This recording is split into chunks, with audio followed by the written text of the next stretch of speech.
29 жовтня, 610-й день анексії півострова. В ефірі «Заман». Вітаю.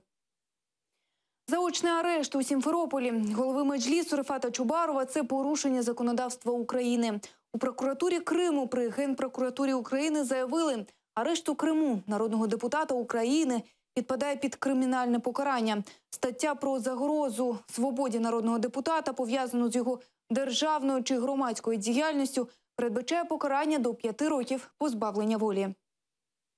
В діях цих осіб, які приймали участь у прийнятті ухваленні цих незаконних рішень, які не несуть жодної правової сили, є намагання, створюються спроби, які перешкоджають погрози йому позбавлення волі у зв'язку з його громадською і політичною діяльністю, що містить у собі попередні ознаки кримінального правопорушення, передбачені частиною 1 статті 346 Кримінального кодексу України. Всі квазі-псевдооргани, які створені на цій території окупованого півострова, є незаконними, і їхні дії не несуть жодних правових наслідків як для України, відповідно до українського законодавства, так і відповідно до взагалі законодавства міжнародного. Напередодні російський прокурор Криму Наталія Поклонська повідомила, заборона на в'їзд Рефата Чубарова скасована. Проте вона не уточнила, чи зроблено це задля арешту голови кримсько-татарського меджлісу. Крім того, Поклонська додала, крім Чубарова, на інших учасників блокади в анексованому Криму запроваджені кримінальні справи. Мы Чубарова ждем, пусть приезжает. Ему открыт въезд на территорию Крыма российского, поэтому пусть приезжает. Органы предварительного следствия его ждут. Проводятся проверки, в частности, и по подрыву всех этих электроопор, в частности, по взысканию и вымогательству денежных средств у водителей транспортных средств, которые хотят прибыть на территорию Крыма. Громадянська блокада Криму триває вже 40 днів. На відміну від перших днів, блокадники та ті, що проїжджають на півострів, вже знайшли спільну мову. Як пройшов сьогоднішній день на одному з блокпостів, дивіться в сюжеті. Здравствуйте, сильный корпус СОП, проверка документов. Можно, пожалуйста, взять на ваши документы? С вас. Документы только вот того мужчины, последнего. Что, проверь документы. Что у вас? Сумочка. Запрещенного ничего нет, наркотики, алкоголь. На Чонгарському блокпосту активісти працюють у звичному режимі. Просять показати документи та перевіряють багажники авто. Більшість водіїв з порозумінням ставляться до перевірок.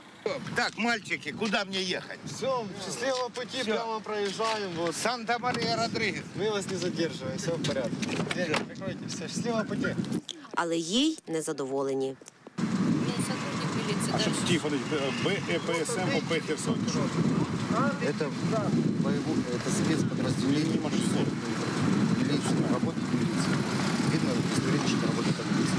Ну, у вас санкция есть, вы же тем более должны... Я вам не предъявляю ваши санкции никакие. Я просто хочу посмотреть ваши документы. Если вы работник милиции, вы же должны знать, что без разрешения моего меня никто не имеет права снимать. У нас есть своя база, то есть она написана там, нашими там определенными, то есть нашими начальством, всеми остальными, то есть которые есть нехорошие люди, я не буду называть, кто они, ну вот это их мы и вылавливаем, по крайней мере пытаемся.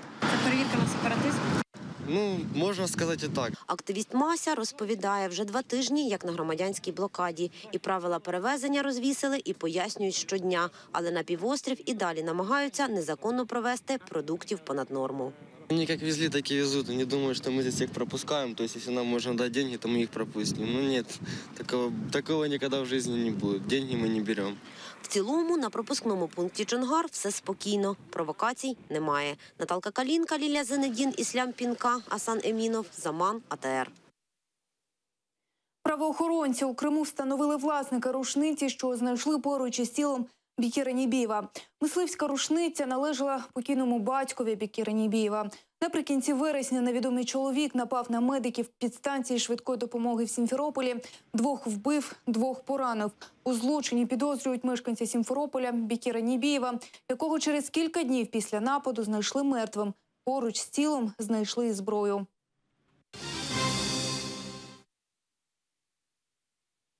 Італія і Польща торгують з Кримом всупереч санкціям ЄС.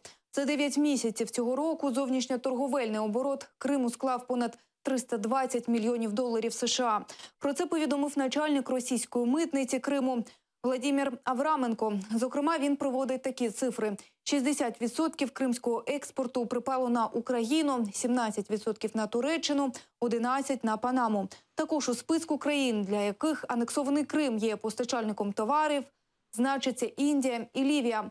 ЄС офіційно продовжив санкції проти Криму і Севастополя до червня 2016 року. Обмеження почалися з заборони імпорту в ЄС кримських товарів без українських сертифікатів. За 1,5 роки анексії у Криму на третину зменшилася кількість кафе і ресторанів. Про це заявили представники проєкту «Фрі Краймія». За офіційними даними, до анексії на півострові працювали 6,5 тисяч закладів громадського харчування. Зараз їх стало на 2 тисячі менше. За словами учасників проєкту, ціни в ресторанах і кафе Криму необґрунтовано завищені. А з початку ж громадянської блокади півострова ціни в закладах зросли ще на 15%. З моменту початку блокади в середньому ціни на продукти харчування в торговельних мережах Криму виросли на 20-30%. Це, до речі, офіційна статистика самопроголошеного кримського уряду. Тобто ці самі продукти харчування, які в роздріб люди купляють, в ресторані, як правило, йде подвійна націнка. Тобто ми будемо говорити, що ті самі аналогічні товари, якщо це було 20-30%, в ресторані мережі це призведе до подорожчання 40-60%. Але оскільки сьогодні є не сезон, ну і в принципі попиту не дуже багато, є певна інерція зростання цін, тому десь в середньому ціни виросли десь 10-15% порівняно з серпнем місяцем. 43-й російський так званий гуманітарний конвой перетнув кордон України. За даними МНС Росії, більше сотні автомобілів привезли на Донбас понад 1100 тонн гуманітарних вантажів, серед яких насамперед харчі. У МЗС України неодноразово вимагали від Росії припинити порушення суверенітету України під приводом доставки гуманітарної допомоги.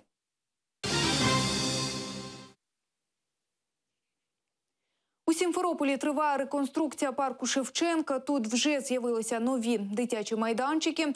Благоустроєм за свій рахунок займається будівельна компанія, що побудувала багатоповерхівку в парковій зоні. Подробиці в сюжеті. В одному з найстаріших парків Сімферополя, парку імені Шевченка, кипить робота. Тут проводять освітлення, кладуть плитку на центральному вході.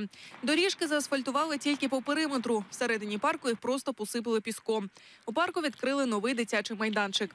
Я побачила, що і дитячі площадки з'явилися нові для дітей. Хорошо тут. Вообще хорошо тут отдыхать, тихо, спокойно. Я очень рада, что парк становится у нас парком, а не мусорной ямой. Вот что могу сказать. Детскую площадку сделали очень хорошую, удачную для вот таких малышей. Стали красивее делать дорожки, поподрезали деревья, почистили все в парке, сделали детскую площадку. Очень приятно здесь ходить. Мы вот ходим, отдыхаем тут утром с детками и рядом церква, ходим в церкву. Дуже красивий парк. Спасибо руководству за те, що обратили увагу на наш парк. Для підлітків спеціальний майданчик зі спортивними тренажерами. Я тут підтягуюсь, тренуюсь. Закінчити облагороджування території підрядник планує до кінця року, а до березня 2016-го парк повністю обнесуть парканом. З парку зникнуть і недобудовані будівлі. На початку жовтня Сергій Аксьонов розпорядився їх знести. Але деякі об'єкти все-таки залишаться. На данный момент уже в парк зашли реконструкторы, которые будут восстанавливать стройку замороженную, большую самую, которая в парке находится. Там будет выставочный центр творчества, искусства. То есть будут проводить выставки художники, ну и всего остального творчества. Реконструкцію парку веде будівельна компанія «Владаград» за свій рахунок. Таке покарання придумав Сергій Аксьонов для компанії, яка побудувала багатоповерховий будинок прямо в парку. На реконструкцію парку планується витратити 20 мільйонів рублів. Російський сенатор від Криму Ольга Ковітіді запропонувала внести до російських підручників главу про Кримську весну. Цю ініціативу вона озвучила під час обговорення питань реалізації державної політики у сфері освіти у Верхній палаті Держдуми Росії. Кримською весною на півострові називають торішні події лютого-квітня. Тоді зелені чоловічки, військові без шевронів, захопили адміністративні будівлі та військові частини в Криму, провели референдум про статус Криму та за результатами якого Росія анексувала півостров.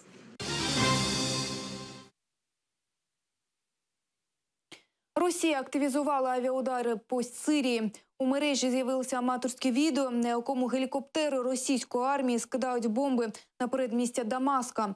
За неперевіреними даними, більшість жертв цивільні. Місцеві мешканці твердять, що це були бомби російського виробництва, передає Євроньюз. Москва заявляє, що за останню добу вразила понад 100 об'єктів терористів. Проте заступник держсекретаря США заявив, дії Росії в Сирії не призвели до значних військових успіхів. Россия не может позволить себе увязнуть в Сирии. Ей нужно найти выход из ситуации, в которую она попала. Операция по поддержке сирийского режима не имеет большого успеха. Несмотря на российскую поддержку с воздуха, президентская армия продвинулась незначительно. Так что у России сейчас появился стимул использовать свое влияние, чтобы склонить президента Асада к передаче власти. У мережі з'явилося відео з похорон російського військовослужбовця, що проходив службу за контрактом у Сирії. 19-річного Вадима Костенко поховали в рідному для нього селі Гречана Балка в Краснодарському краї, передає портал «Настоящее время». Раніше Міністерство оборони Росії висунуло версію про те, що солдат наклав на себе руки.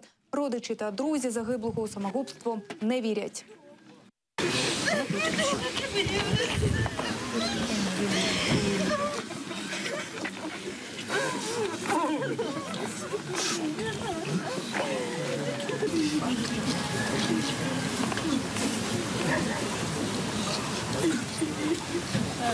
Конечно, нет. Ви що? Яке може бути самоубийство? Так, ніхто не повірить, звісно. Ви що? Такой мальчик в житті ніколи не повірить. А на голове вот тут у него этот шрам. Что там не видно? Видно, что он не сам. Какое там самоубийство? Директорку бібліотеки української літератури у Москві заарештували. Органи слідчого комітету Росії порушили у відношенні Наталії Шаріної кримінальну справу про роздмухування національної ненависті. За версією слідства, директорка поширювала серед відвідувачів бібліотеки книги Дмитра Корчинського, які раніше російський суд визнав екстремістськими і забороненими. Напередодні у цій московській бібліотеці провели обшук.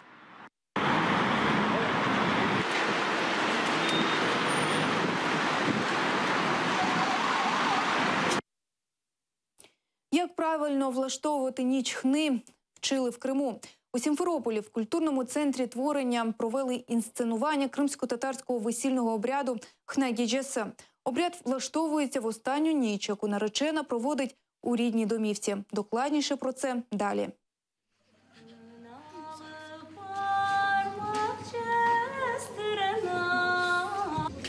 Вважається, поки хна тримається на руках у нареченої, вона належить своєї сім'ї. Як тільки вона відходить, дівчина стає членом нової сім'ї – свого чоловіка. Я мало що знаю про хна-гедже, тому що такі заходи дуже рідко влаштовуються. Тенденція відроджувати наше обичаї мене дуже радує. Це особливо важливо для нашого молодого покоління. Мне интересны обычаи, традиции крымско-татарского народа.